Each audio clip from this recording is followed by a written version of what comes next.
Are you a nerd? Are you? Really? You don't have to be. To like nerd words. Science. That's right, Nerd Words Science, a new board game from Genius Games. I'll be showing you how this game plays and give you my thoughts on it at the end. Spoiler alert, I'm a nerd.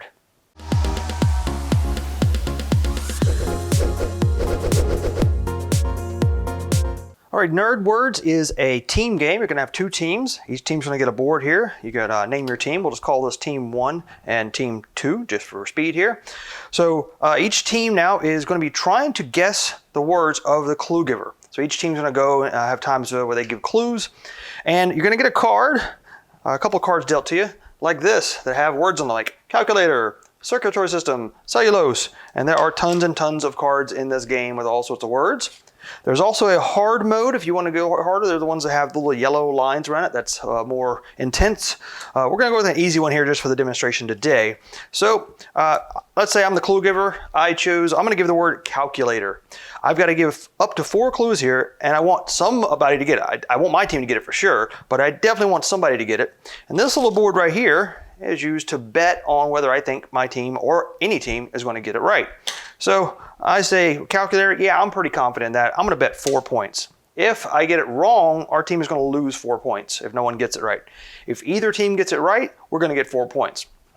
All right, so calculator. I'm going to write a word for that, but the rules for words that you can write are very restrictive. So for example, calculator, I can only, on any word on here, I can only write a word that starts with any letter inside of the word of chosen. And it cannot start with the first letter except for the last clue. It must start with the first letter. So I know this sounds confusing. Let me give you an example. So calculator, I could write, say, add as my first clue because it has an A in calculator, and that'd be fine. Now each team then secretly discusses amongst themselves what they want to answer, and then they write their answer in here, their guess inside of here. So let's say they say math, and the other team, whatever, they say something else too. Both teams are wrong, then I would go and start giving the next clue.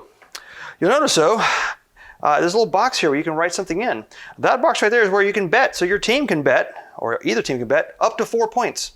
So if they put a 4 in here and they get it wrong, now they're gonna lose 4 points.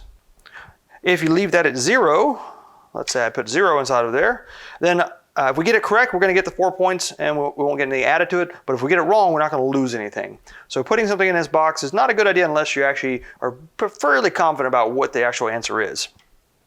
All right, so let's say both teams have gotten it right here. Nope, nobody bid anything. I would have to give another clue after calculator. So whatever, division. Well, actually, there's no D in there. Return, because there's a return key on the calculator. Or whatever. I keep writing words inside of here. Also up here, you write the number of words. So in this case, calculator is just 1 word. Some of the cards have more than 1 word, like circulatory system. Then I would write a 2 inside of here for that. And you keep writing down until you get to the last clue. And the last clue must start with the letter of the word. So the last clue I give her for calculator must start with C. So maybe I do count there, right? And then hopefully I give 2 other good clues here and they've figured it out by then.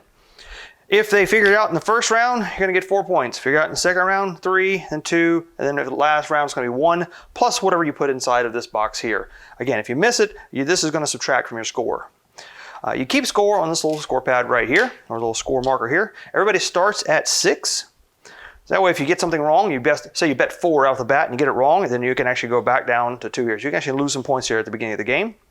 I'd also like to thank the publishers from Genius Games for providing this game and for also choosing Gators colors for the markers. That was awesome. Thank you for the shout out to Florida there. That's amazing.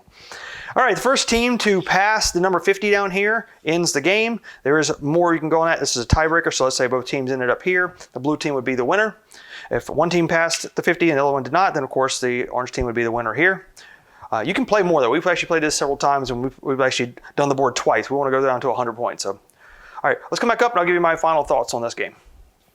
All right, so final thoughts on Nerd Words Science. This is a game that surprised me. I enjoy games like Codenames. I enjoy games like Crosstalk, one of my favorite party games of all time. If you haven't checked out Crosstalk, you should. And so when I got this, I was kind of excited about it because I like word games like this, but I didn't really expect much because it was nerd words and science. I thought, we'll probably play it a few times and be done with it. I was wrong. This game is great because there is a category, because there's a science category, you kind of know what the words are about, what they're going to be about. So you're not going to guess random stuff like movie titles, things like that. You're going to guess scientific-ish terms in the game. And that kind of makes the game kind of corrals the game into a certain category, but that's great because you're not just randomly guessing things all over the place. I love that about this. Also, the fact that both teams reveal at the same time, there is a little bit of back and forth bluffing. The other teams will go, oh yeah, we definitely have this. Yeah, let's go 4 points. Yeah, we got this for sure. And the other team's like, oh, they're going 4. We got to go 4 too. And they'll put 4, and you're like, oh, just kidding. We have no clue what it was. We had some random guess, and you put 0, and they bet 4, and now they lost 4 points. So there can be some fun back and forth and some trash talking-ish light in the game. I would say that if you enjoy word games, you enjoy team games, you can also play this up to 3 teams also too. If you got a lot of people playing, you can play 3 teams in this. We played it with 8, like 4 on one team, 4 on the other. If we played it with 4, just 2 and 2. I'd say with bigger groups, it's more fun because you have more discussion going on. It is great. It is a lot of fun. Nerd Words, Science from Genius Games, highly recommended from the Game and Party channel. So there you go. Also, while you're here, you should just reach down and click on that subscribe button right down below, please. And check out our other videos. We got lots of cool stuff out there. Also, leave a comment. If you like this video, if you played Nerd Words and you liked it or didn't like it, let me know. I'd love to hear from you. Thank you so much for watching. We will see you on the next video.